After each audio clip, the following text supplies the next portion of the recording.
and welcome to Theater Talk Live, episode 8, with the cast of Apartment 19. Everybody want to introduce yourselves? First of all, Michelle Sanders is my co-host. Hi, Michelle. Hello, hi everyone. Welcome to Theater Talk. Yep. Yeah, so everybody just go ahead and introduce yourselves and fill us in. LeBone, go ahead. All right, my name is LaBone Moses. I am an actress in the RTP area.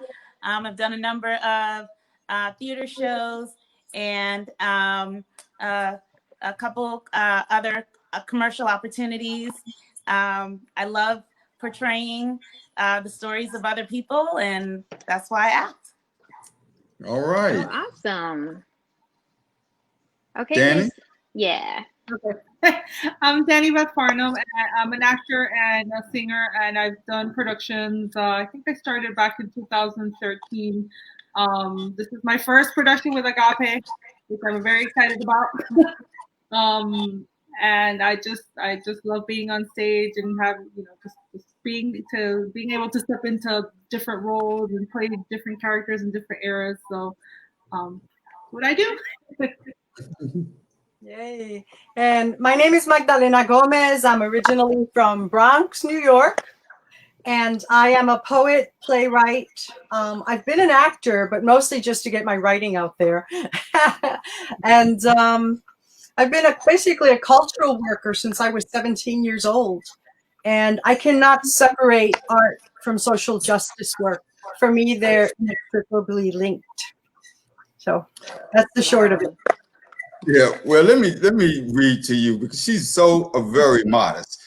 Miss Magdalena Gomez is an American playwright, poet, author, educator, social activist, motivational speaker, and performer. She currently lives in Springfield, Massachusetts, where she is artistic director of Teatro. Is it Vida? Vida. Vida. Okay, the first Latino theater in Springfield, Massachusetts. And Teatro focuses on promoting young leadership through the performing arts. Ms. Gomez is known for her multilingual work and dedication to creating art that could be understood by all, even those who are not multilingual. Ms. Gomez has worked with young people through the arts for nearly 40 years and focuses much of her work on intergenerational collaborations. And that leads us to the topic for today, the 19th Amendment. You want to talk to us a little bit, Magdalena, about the project with the 19th Amendment? Yes, I was approached, Ruth Margraf, who is also a playwright in the 19th Amendment Project, and an old friend of mine recommended me to Burning Coal Theater to be part of the project. And so I received an email from Jerry. I'm sorry, Jerry's last name just escaped me. Jerry Davis. Hey, Jerry, if you're listening, hi. And also Kelly Doyle, actually. Kelly Doyle was the first person to reach out to me.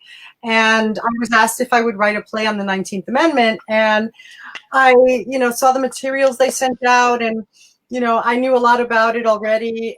And I wanted to write from the perspective of those who have been erased from the publicity that is given to the 19th Amendment, which is Black women. And Black women had a very substantial role in voting rights, in civil rights, and were active, just as active as anyone else in the movement, and created clubs and societies and were organizers. Well, when you think of the feminist movement or the suffragist movement in the United States, what are the images you usually see?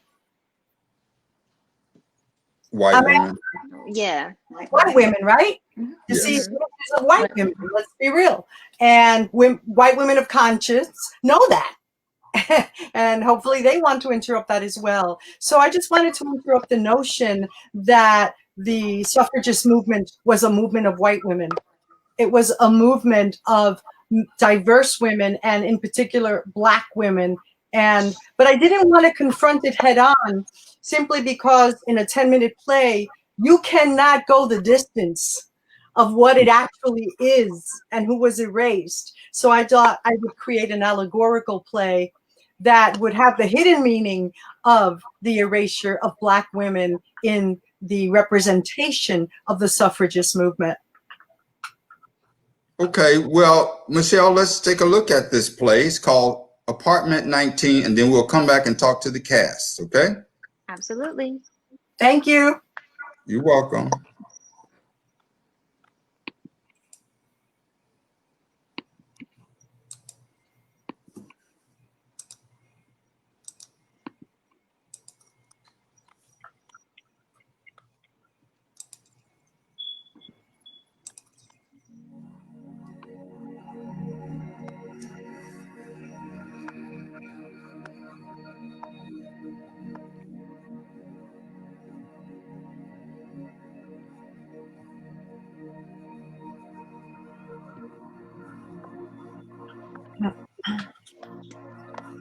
Everybody mute your mic. I'm sorry.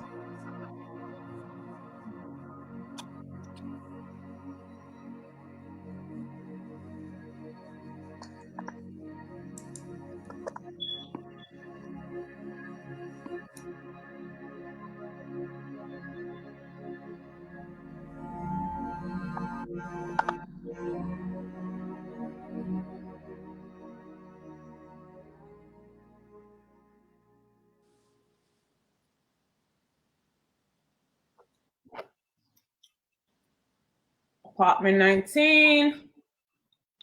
Yep.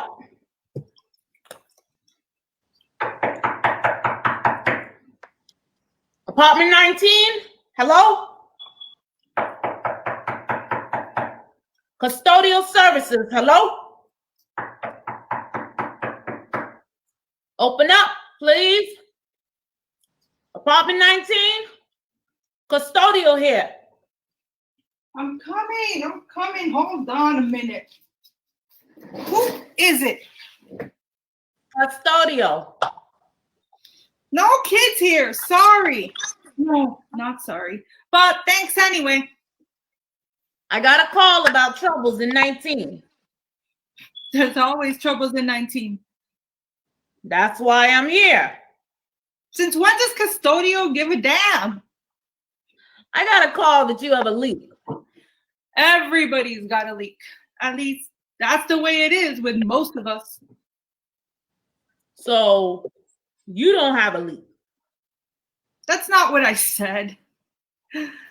Does anybody listen to each other anymore? Sorry. So you have a leak then? Then, yes. Then. There was a leak then, but not at the moment. No doubt there'll be another. Well, I'm custodial, so you should let me in. So I should let you in because you're telling me you're custodial. No, not just telling. I am custodial. May I see some identification, please? I'm certified. Slip it under the door, please. Cheapskate landlord decided that we don't need peoples. Says to open the door to just anybody who sounds official. Family and friends can call ahead or use a drum or whatever it is you people do. 21st century, last time I checked. Well, I'm as official as one gets. I've been officialized, codified, notarized, and polarized. And I've been criminalized, gentrified, commodified, exoticized, romanticized, infantilized, sterilized, and sodomized. So forgive me if I'm not impressed. Just doing my job. The order comes in and I go out. You let me in. That's how it works. Last custodial came to help. Threw a roll of paper towels at me, had Secret Service put a gun to my head, forced me to smile the length of a plantain, made me take a selfie with him, Then he grabbed my ass and ran off like a little bitch. I hear that a lot. I'm not a man, and I don't like paper. I don't believe in paper towels. You like trees? Sure, I like trees. Kill the trees and the bees and goodbye world. You do know that paper comes from trees, right? Yeah, they teach us that in school. Like that book about that tree that gives and gives, and all that's left is a stump for an old white man's ass. That book is so cute. I think I still have mine. Yeah, real cute. Exactly what I was thinking. So, custodial, are you a Fed? Nope, just custodial. You got a name? Everybody's got a name. Just because you get one when you're born doesn't mean you get to keep it. We got more people with numbers and names than anywhere else in the world. You American?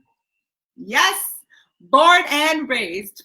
Try not to hold it against me. Sure don't talk like one. Nobody talks like whatever American means, if you really think about it. Capiche? Répondez s'il vous plaît.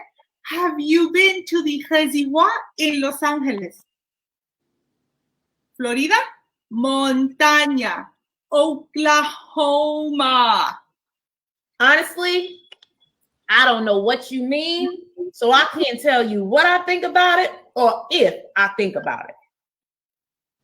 So, like I asked, what's your name? Custodial. That's what everybody calls me. I'm sure that's not all they call you. Yep, it is. Because they only call when they need me. Look, can you let me in already? I get paid by the job, not the hour. Wait. Not quite yet. Lots of information here, but I still have no idea of who you are. Can't just open my door to anybody. You don't have anything to worry about. I'm a solid citizen, raised right to do right. Oh, yeah? Who's right? Just because something is right doesn't make it right. One day, when Jesus walked the earth, a lamb fell into a hole during the Sabbath. Since it was Jewish law not to work on the religious holiday, that poor thing was crying her little heart out, and nobody came to pull her out, as they didn't want to break the religious law they had been taught to obey. Jesus walked by, looked at all the people staring at the lamb, and said, "What are you, stupid?" He reached into the hole and pulled out the little lamb. And that is the story of how right isn't always right. Who raised you right? My nanny. Nanny? Bet she was a black nanny, huh? Yep. Big Mama B. Please tell me you did not just say that. And why not? That was her name. No, that is who she was to you. What do you know about it? Did you also have a black driver and a black housekeeper too? Nothing like that. Big Mama B was family. How nice of you to give her a whole new family. Wasn't her good enough? Sure it was. She never complained. I mean, we were a good family. Blood kin? All the way back to what they used to call the Belgian Congo, by way of Puerto Rico. Louisa, to be exact.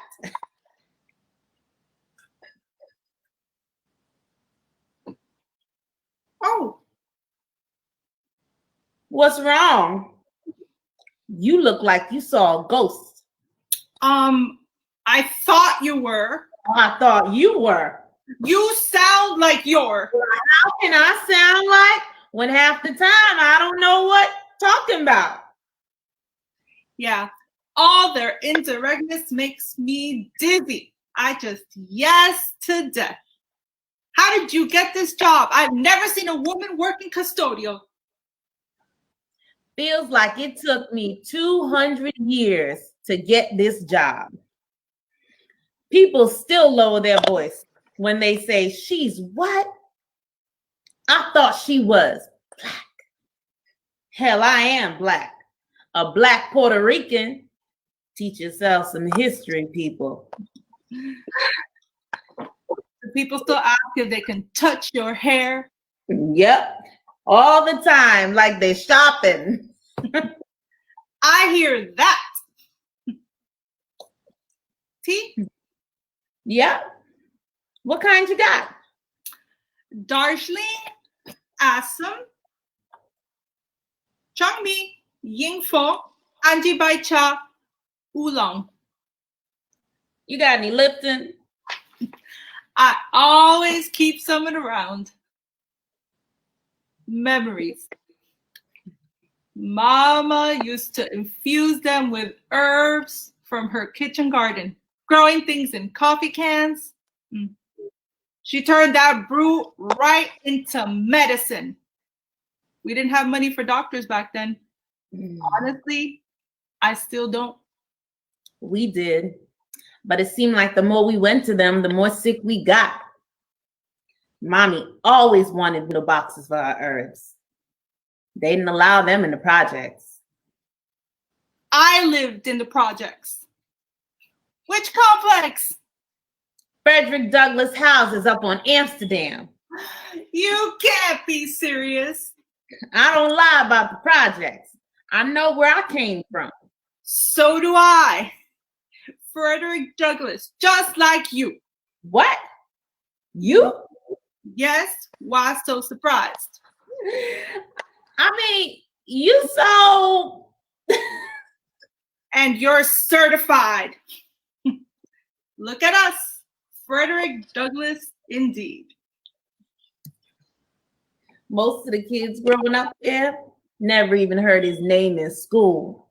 They grow up thinking all Black history is Dr. King and Mrs. Parks, period. They sure do learn a lot about slavery, though. Every now and again, Surgeon on the Truth gets a statue or a shout out. Forget about Luisa Capetillo, Ida B. Wells, or Mary Church Terrell. Who? There it is. Blinked out of existence. I may not know names, but I know enough. First in my family to make custodial. Don't you want more? Yeah, I want more. But I never expected to get all this. And more doesn't mean much. We have to set ourselves on fire to be seen from a distance. I'd rather set them on fire. You might just be from the projects after all. You really grew up there? No lie.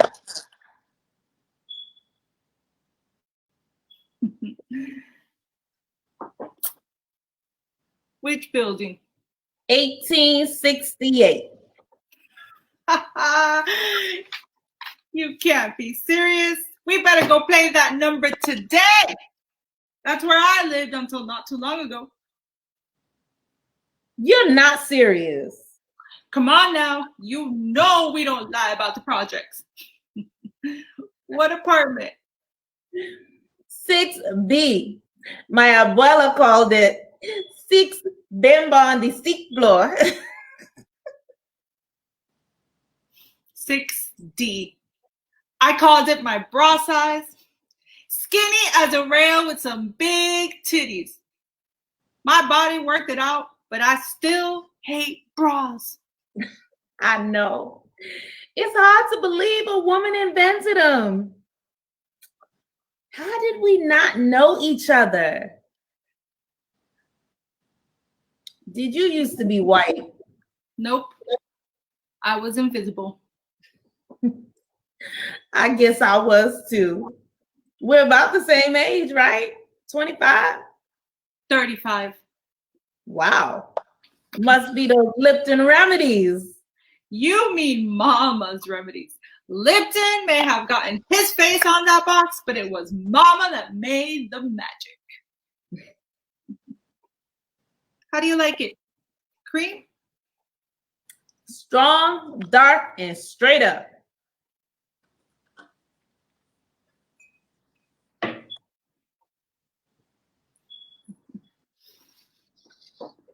Why are you here again? Custodial sent me. They said you called about a leak. I made a lot of calls before Seneca Falls. All the sisters in this building did. You know how it is, even when they say it isn't. Muzzles and veils. Chains and stilettos. Child's bearing hips. Shackles and whips. Built like a mule. 4 and 2.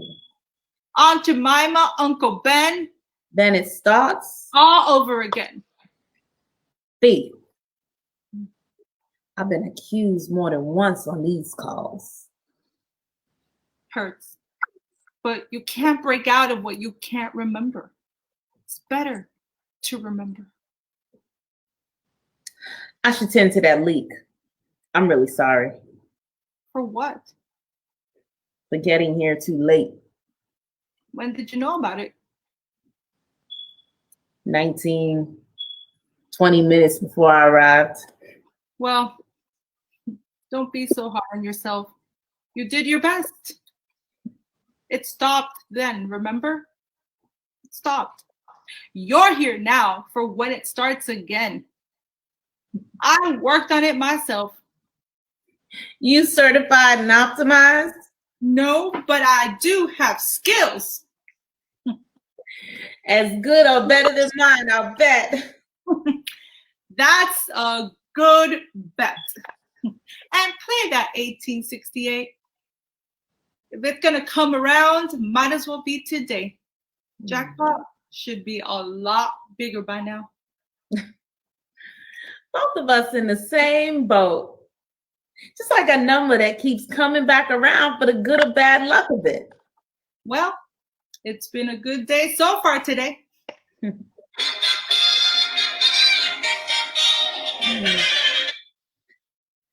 Another leak. Gotta go. Who's that? Mirta Silva.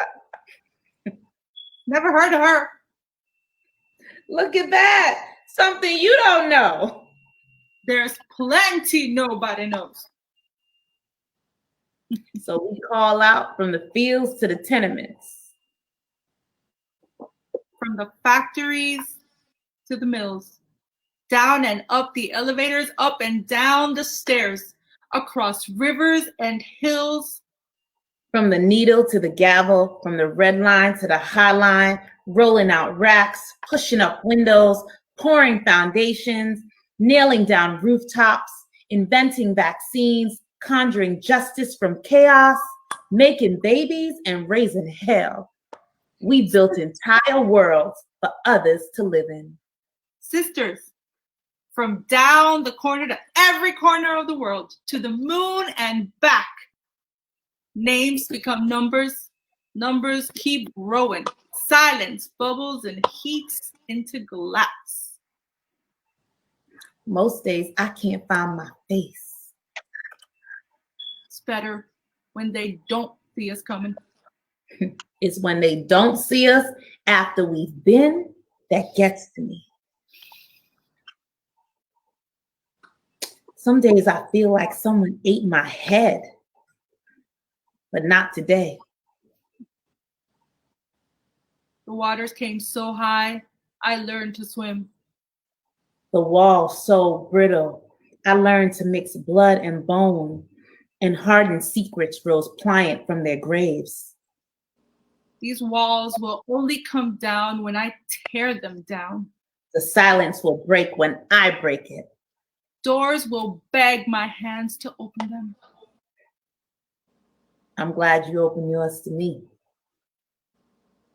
Now, will you tell me your name?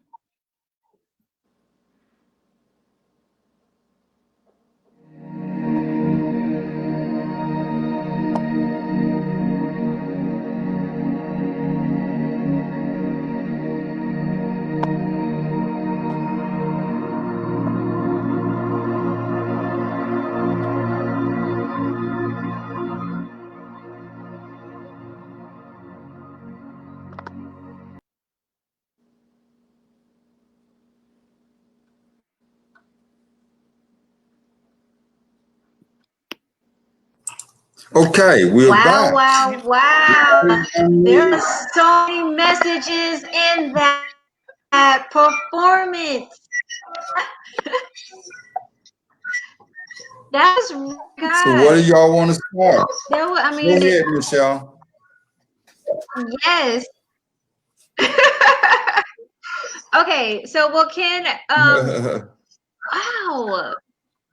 Okay, so how did this come about? Because the one thing that I do want to say is that a lot of times we get this perception based upon, you know, how we look versus getting to know one another. And I also saw that, you know, as women, we are guarded because of the trials and things that we have to face. But then when we come across someone who is so much similar to us, it's like, okay, hey, wait a minute. You know what I mean? Like that was really good. So just tell me how it all started. Well, it started with Magdalena with her Yeah. writing. Right. How did you cast these? How did you add these characters in? And then let's talk to the two Well, I wanted actresses. to show a power dynamic Okay. where, you know, a custodian and a tenant. The custodian really does have a lot of the power. And to me, the custodian represents oppression, you know, represents somebody who's being used by the oppressor, you know, and they're from different classes, and they're both women of color, but they just assume that they're white from what they're hearing through a door. And then when they finally meet, they realize, oh, we're both women of color, and I made a lot of assumptions about you. And so it was a class difference, but it was really about power dynamics, you know, who has the power and how and why. And also, I used the custodian and tenant idea as it's so hard to explain my own work. No, it was. I'm going blank because I have 300 thoughts in my head right now. Yeah, I know what you mean. Yeah. No, for me, it was about.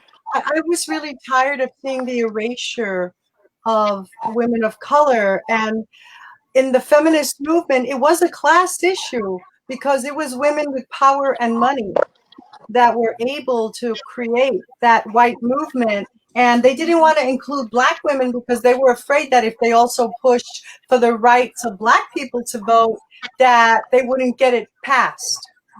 Right. So it's like they didn't understand your struggle is my struggle. They just wanted to, you know, deal with that one issue, not seeing the bigger picture. And these two women represent the bigger picture. And they are aware of their history, their ancestral history, whether they know it or not. You know, Right.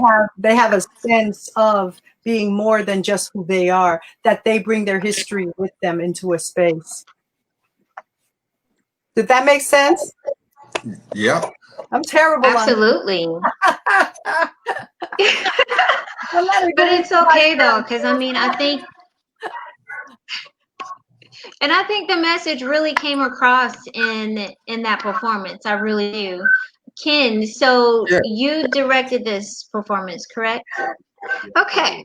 So now that I have you on the hot seat, so how does it feel, you know, how does it feel to be a male and then to really take on Ms. Gomez's, you know, performance and her words and see the message behind it? Like, did you feel like, man, this is another added component that I've connected to as women and women of color. Yes, because we as males don't know a lot about the struggle. We know our struggle, but we don't know about women's struggle. And just for the custodian to say, I'm too proud just to be a custodian, it's like first one in her family. I mean, like that was something that she was proud of. And for the tenant not to know that they grew up in the same neighborhood, even though they have different complexions, they still have the same background. I thought that was really, really enlightening for me. And Danny Beth and LeBone brought these characters to life. So LeBone and Danny Beth, whoever want to go first, how did you approach your roles? Right. So I did some character development because I kept asking myself as I was learning the play itself and the lines and developing the character. Who is she, and what does she want? Who is she, and what does she want? And at different stages of the play, that changes, right? So when the play begins, she is this Afro-Latina woman, but that is almost equivalent to what Magdalena was talking about when she was saying, we are ignored, we're erased, right? So to her, she is a custodian when she's at the door. And to the tenant, she's a custodian, right? Who's on the other side of the door. And so she's not willing to really show all of herself, but she wants the respect of being a certified custodian that you would let her in to do her job, right? Because she's worked hard to get that. And I thought that was interesting because I can relate to that in life, right? So I always relate my character to pieces of me. And I can really relate to that, where you feel like you need to put up this wall, this mask, in order to get things done and in order to get the respect that you need. Because if you come as the full you, there's too many wounds and too many vulnerabilities exposed at that point. So there's this wall up when she's at the door, and she's using her credentials to get in. But after they meet and they see each other and they realize, wait a minute, I'm talking to another Latina, she becomes a lot more open about who she is. And that's when it comes out that she's really proud of this heritage, that in her family, there's a generational shift, right? She's the first to make custodial, right? That's symbolic because a lot of women of color, a lot of Black African-American women, a lot of Latino women will tell you that I made it to this other level that no one in my family has made it to, right? But then also she's talking now to her sister, and I could feel that, right? That suddenly the conversation goes from let me in because of my credentials to you're my sister. I'm talking to my mirror. I'm talking to someone who's similar to me, right? And we have all these divisions in our society, which is another area I can relate where, you might not look like me, but guess what? We actually have a whole lot in common. Our families are from similar places. We probably speak a similar language. And we have similar struggles, right? They both had similar struggles. So, and then nearing the end of the play, she's actually talking to herself as well as speaking to the inner character of the tenant. And that's very powerful too, because she's reminding herself of the struggles she's been through and the victories she's overcome. And that's not just for her, but it's for all women like her. It's for, in this space, she's an Afro-Latina, but she's speaking about the struggles of Blacks and Latinos in that piece, and at the struggle as women, the struggle we face as women, right? So at that point, she's saying, this is about what's in me and about what's in you. So that's kind of how I developed the character throughout, and I thought it was very powerful. It was. Danny? It My was. I process is a little, definitely agree. Yeah. my process is a little different. I do a lot of the historical background. I was very familiar with the women's suffragist movement. I am a feminist. I believe in women's rights.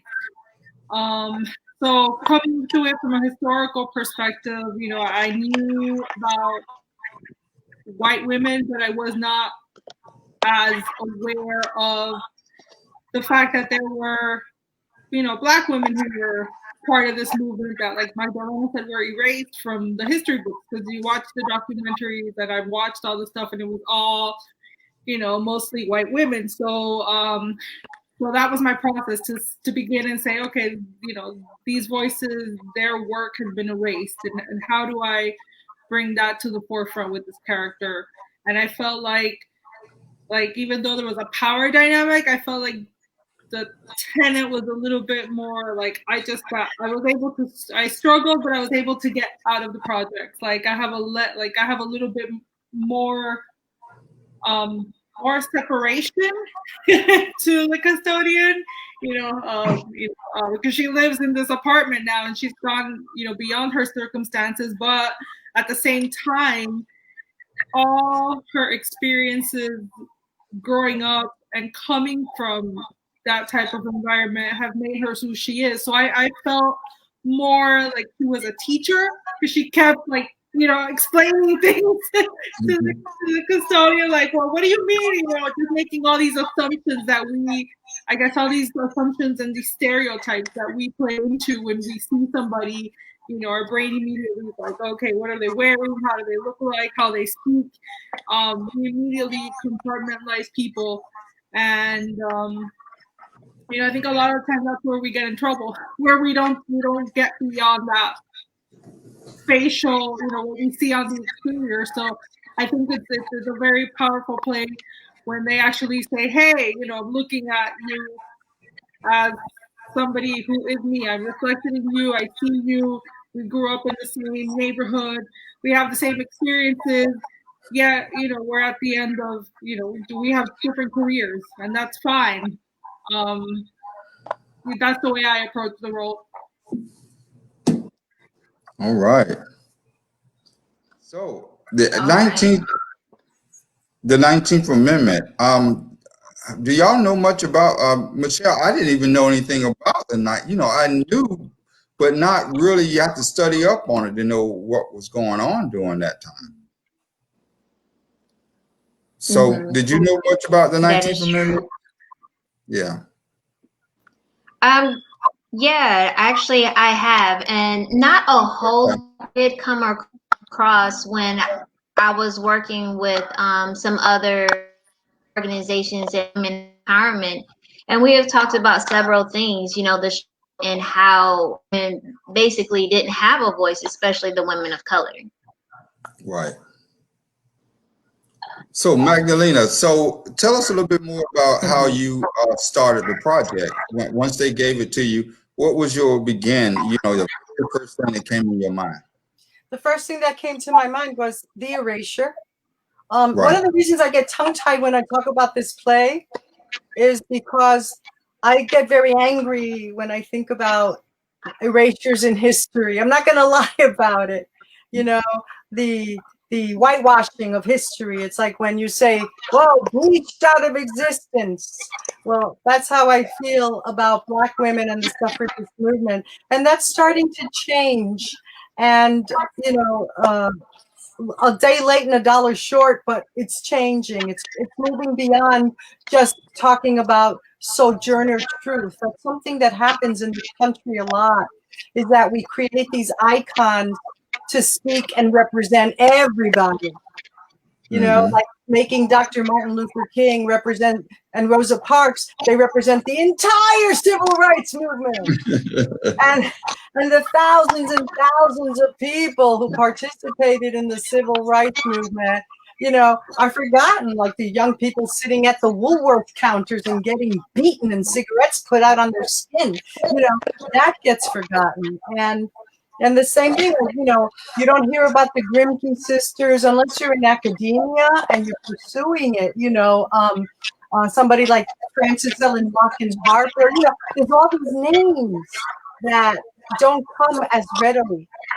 You know, that's why I made that statement about sometimes they'll throw a statue up for Sojourner Truth or give her a shout out, again, as if she represents the entire Black suffragist movement. Right. And that's something that is, you know, continues to happen. And I'm very grateful for the revolution that's happening right now. People are hitting the streets and saying no more, you know, and no more erasure and no more hate and systemic racism. It's got to be called out. You know, there was a time in my life when I was afraid to say, you know, oh, it's, you know, it's the representation of all white women. You know, I'm not afraid to say that anymore. It's just the truth. I mean, look at it. You always see all the white women in white marching, and those are the images that we've gotten bombarded with, you know, in our understanding of the feminist and womanist movements. And so I think that people have to be intentional about unerasing history, and curriculums have to change. Right. And the see, when I get mad, that's when I get tongue-tied. And you know what? There's a lot to be mad about. That's right. There's a lot to be angry about, and it's righteous anger. And you know, when the NBA and the sports figures walked off, that made such a great statement in this country, but I still don't think people understand. It is not okay to shoot a Black man unarmed in the back 7 times. It's just something not right about that. And for nobody to get punished, it's still happening as if it was 1800s when we were lynching people. It's like we have the highest incarceration in the world. Right. You know, the highest incarceration, and a disproportionate amount of those incarcerated are men of color. Right. You know, and that affects voting because in some states, right, if you've committed a felony, you lose the right to vote. That's a lot of votes, you know, and so it's all it's just such a tangle and such a web of hate and white supremacy. Right. And I'm really glad that people are calling it out now. I've never been polite in my speech, and I'm even less polite now as I get older. You know, it's white supremacy, it's racism, and then when you have white folks asking you to help them figure it out, it's like, go read a book. Let's bring it back. Michelle, let's bring it back to theater, though. Okay, let's bring it back to that. I know. I digress. No problem. No problem. But what about you guys as actors in the theater? Do y'all see? It's really good stuff. Yeah, go ahead. What about your roles in the theater? Do you see you? So yeah, go ahead. You on sort of a delay. Oh, that's fine. Go ahead. Okay, my question was to the 2 actors. I'm on a delay. Your role is being limited when you apply for you're trying to get a casting for a role. Oh, absolutely. You asked if we see our race as being right. Absolutely. I don't believe that anyone is colorblind, right? So I know that when I walk in the door, race is forefront, race is at the forefront. And I know that it's being seen. I personally have not, in the theater space, experienced not getting an opportunity because of my race. However, I've experienced that in other areas of my life. You know, I worked in corporate for years, and I've experienced that in that realm. And so I've seen that. I know that that's real. Systemic racism is very real. It's really just a matter of time. But the reality is that unless you deal with the system itself, then you're just waiting for the next incident, the next issue, the next act to happen, right? Mm-hmm. Systemic racism in of itself it means that a person does not have to wake up and decide to be racist today. The way Right. the process is built is intended to exclude certain types of people or treat people differently based on certain characteristics, race being the number one issue in there. And so systemic racism is pervasive in our society, and that's a big problem. So while I haven't personally experienced that challenge in theater, I've experienced it elsewhere, and I do know that it's a significant issue that needs to be addressed across our society. Yeah. And as far as I'm concerned, with I haven't been typecast within the theater space. I guess I kind of say I'm kind of a misnomer because my name doesn't really translate to a Latino name. A lot of people, I walk in, I guess they're like, oh, I guess I can pass for Caucasian, and I've gotten a lot of people asking me all my life, do you speak Spanish? And I'm, internally laughing because I was not born in this country. I am an immigrant. I was born in Panama. My parents are Panamanian. My family lineage goes back all the way to Central America. So I haven't had that issue with typecasting. However, there are very limited roles for Latinas, just based on the type of productions that get put on, the choices that theaters make. And, like I've said before, there's a lot of repertoire, Hispanic, Latino repertoire. It just gets overlooked and not put in the forefront when choosing seasons. I understand it's a business. Broadway is a business, theater is a business. You need to put on shows that are going to make money, that are going to bring in the seats. But, I also think at the same time, if you don't take that risk, how do you know if the people or if the Latino people are going to, come in and patronize your theater, you're, representing them on the stage. That's why I always say representation matters. Right. See yourself on stage.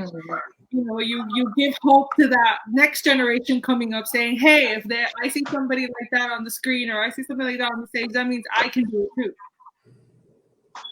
And I can walk out on the street with an expectation that I won't be shot for how I look, because my melanin deprivation gives me white privilege until I open my mouth. Then everything changes. But I understand that I have white privilege. And I remember, I mentioned this to Kenneth, I had an agent when I was young, like I was 20 years old, and she said to me, I can get you a lot of work, but you're going to have to pass for white. And I said, no. I didn't even blink. I was like, I will not change my name. I will not dishonor who I am and where I've come from. And I do not want to pass for white. And a lot of my friends did in order to get work. And we parted company because I just wasn't having it. I was not going to participate in that kind of systemic white supremacist racism, even at that age. And it was very tempting because I was going to get a lot of work, and there were a lot of opportunities that were coming in my direction, and I just wouldn't sell out, and I have never regretted it. And in terms of that term of color blindness, that in itself is a racist term. Why in the world would you want to be blind to color and not celebrate it and see its beauty? So in and of itself, the term colorblind is very bigoted. Right. Oh, I'm colorblind. No, you're not.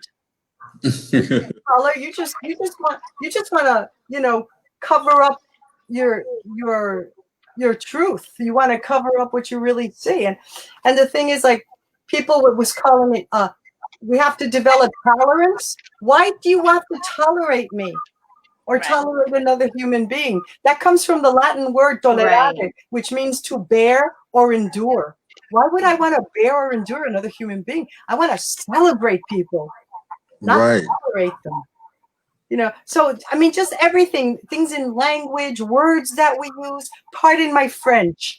What does the French have to do with cussing? You know what I mean? Right.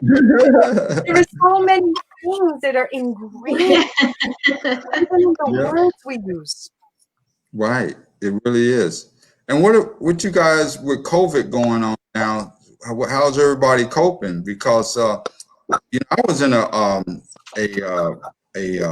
Zoom conference the other day, and they were talking about how we going to deal with it when we get back into the theater, and trying to be more inclusive and try to have more diverse casting. And so, how are you guys coping with COVID right now? Anybody? Go first, Michelle. How you coping with COVID?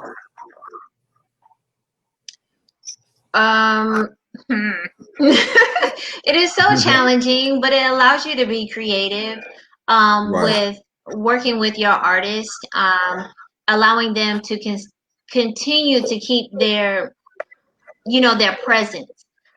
So just going online, like master classes and that engagement piece is really important, Right. because as of right now, everybody is like in one location versus being in moving. Your schedule got you moving every 30 minutes. Now we're able to sit down and able to get, some insights about the acting and production and directing and things of that nature. So for us, it's an opportunity for us to be connected with a lot of people that we could not reach if we were in our old norm, I would say. Right. So I have a question though. So with you ladies, being for act that you are, have you done auditions during this time in COVID, or have you been working on some new pieces or a new talent? Like what keeps you busy right now when things are as we are in this new norm? I'm doing the 3 things that they tell you not to do. LaVon. They said, you don't have to write a novel, you don't have to get in shape, and you don't have to start a podcast. I'm doing all 3. All 3. I'm doing all 3. I'm finishing my novel. I didn't start it during COVID. I'm finishing it during COVID, and I'm getting in shape, and I have a podcast. All right. Oh, nice. That is really good. So what is your podcast? Ready. Maybe some of your artists would like to be on it. It's gone global. It's really popular now. Okay. Yeah, it's on Spotify and Anchor. Okay, what's the name? Jazz Ready. You got to be jazz ready. Jazz ready. Like in jazz, when you Jazz improvise, ready. you got to be very attentive to each other, right? The musicians have to listen. They got to be ready for what's going to come in that improvisational moment. And life is like that, especially now. We don't know what's coming from one day to the next, so we got to be jazz ready. So I feature poets and musicians and authors. I've had novelists. Basically any art that can go sonic. Great. See, I'm learning from my That's awesome. friends here that I can promote my podcast. Okay. Right. Danny. And what about you, Miss LaVon? Well, I've been auditioning. I think this period of COVID is pushing everyone to get a little more creative in how they do what they do. So for all of the auditions I've done have been video auditions. I'm videoing myself in my home or outside of my home, and which is interesting to me to do. But it works, and it's actually a more efficient way of getting some of these auditions done. And then this 19th Amendment project is the first production I've been in since COVID, since the pandemic started. And I thought it was interesting how Ken set us up to do this all virtually from our homes. We did all rehearsals and the entire production from our homes, and just coordinated body language and our antics and our language and our tone just virtually. So I thought that was very creative. It was a great experience. But everything for me has been virtual to date.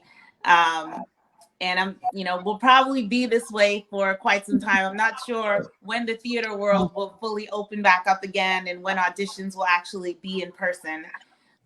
We need a vaccine.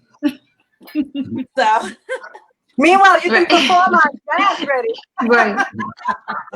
Now I haven't tried to do a podcast though, Magdalena. You what? I said I haven't tried to set up a podcast, but that's awesome. Yeah, you can be on mine and perform your work. Long as you have the copyright to it, you might want to do a whole new, one-woman show and do it on my podcast. That's right. I might take you up on that. I would love Hey, that. that's something. Because we've done theater. We've had theater on it too. And, you could do radio play. Woo! What you involved in, Danny? I know you got several errands. I know.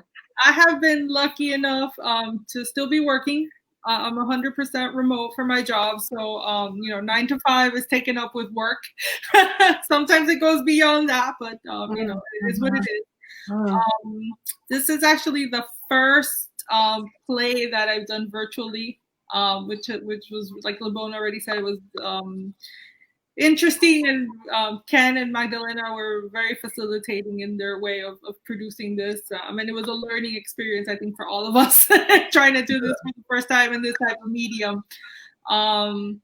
So I actually have been involved with the Concert Singers of Cary. Some of us performed in a project called Broadcast from Home. I forget the composer's name, Lisa. She composed some music. She's done the project in different stages. So we were actually we were chosen for episode 10. Basically, she takes text or messages that were written by people during the pandemic, and she sets some of the lines to music.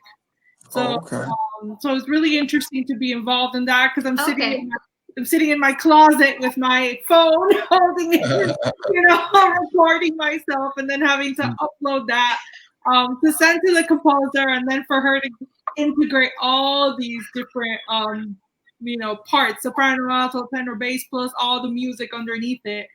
So it was a really cool project to be involved in, and I believe it's gonna go into the Library of Congress. Okay. So that was kind of cool. I was like, okay, this makes up for us not going to Carnegie Hall because of COVID.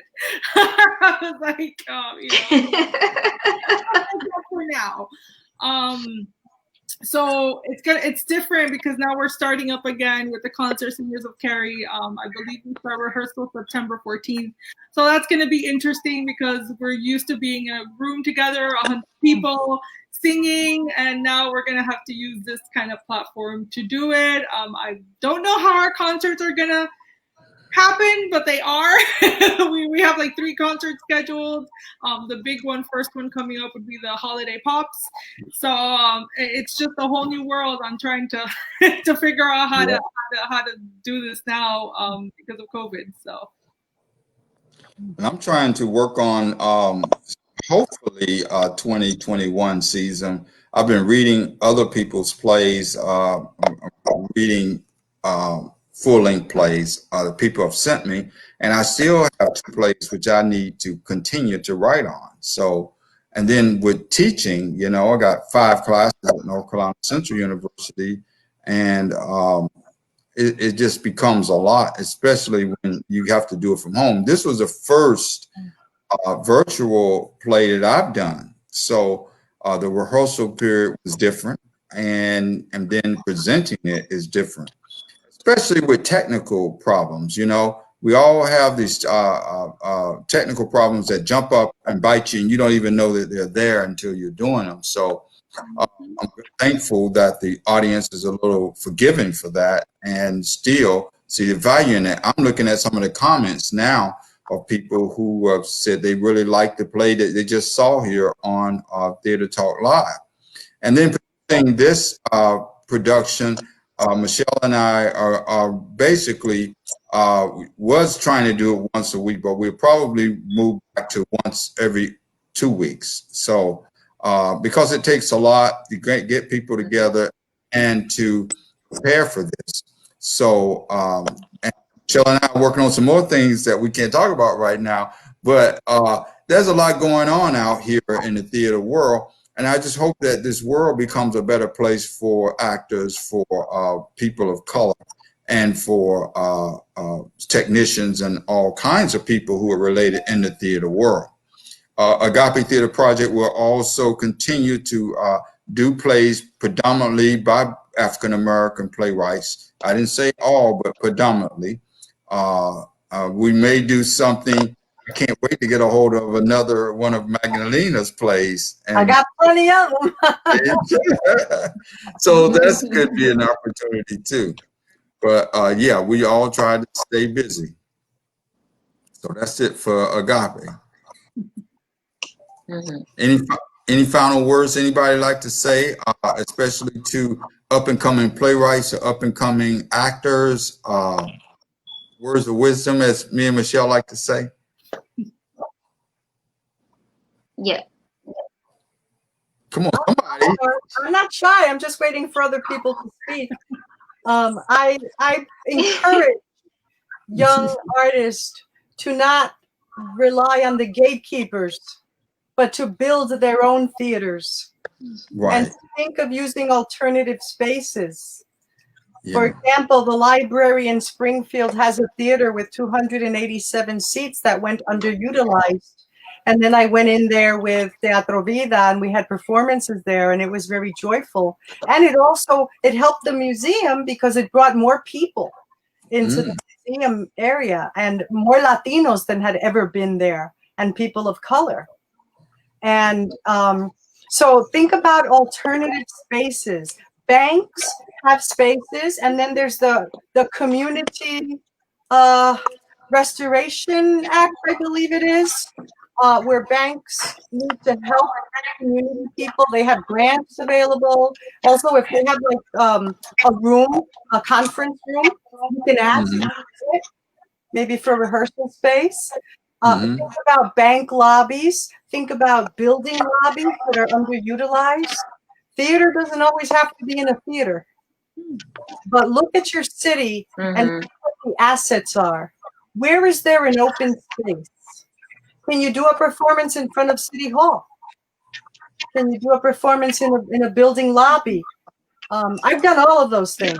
I've worked in building lobbies. I've worked, thanks to Evan Plotkin, who is one of the realtors in our community, who's extremely generous with sharing space. And actually, I went to him as a realtor and asked him for studio space. And within 15 minutes, I had 10,000 square feet rent free. Wow. And I had it for 5 years. And he's just a beautiful human being. And it's about, don't be afraid to talk to people and don't be afraid to ask them for stuff.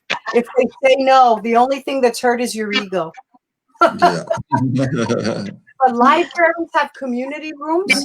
Think of every library. You can turn a community room into a theater. You know? So don't wait for the gatekeepers. Make your own stuff happen. Because if you wait for gatekeepers, you might be waiting a really long time.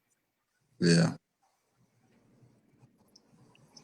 I would say use your story as a tool. One thing that I have learned just in the acting world and in my life too is that your story becomes a powerful tool if you allow it to.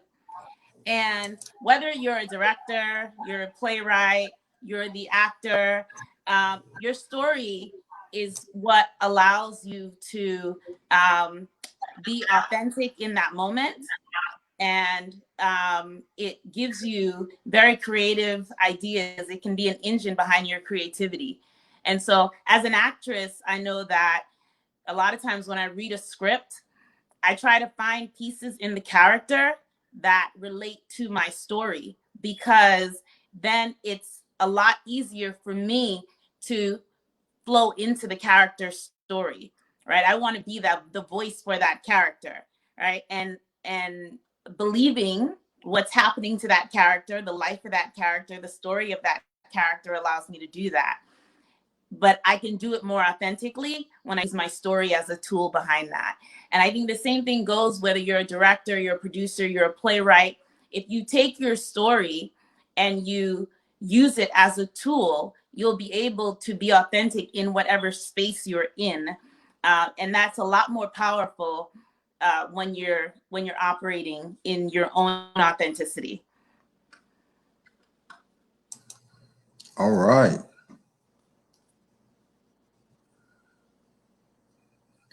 I'm sorry, Danny, you are muted. Go ahead. I'm gonna be the rah girl here and say, just don't give up on your dreams. If this is what you want to do, don't let anything stop you, anything or anyone. I'm here, and this is what I've always wanted to do, and it was something that my parents did not let me do. But I took all the classes. I did all the training. I'm still doing acting training now. It doesn't have to cost you money if you don't have money now. YouTube has plenty of resources. I mean, there's so many resources out there if you really want to go into acting and be a director. And, I think for me also reading is so important. I think, to be a good actor, at least for me, it's important to be well read. And I think if you can pick up anything, just read, absorb as much as you can from the world around you. There's so many stories out there that haven't been told, that haven't been discovered. And if you can't, like Magdalena said, if you can't see a way for you to tell your own story or other people's stories, then, write them yourself. I mean, I think we have a really good example for the young people coming up. I'm sorry, my garage band turned itself on.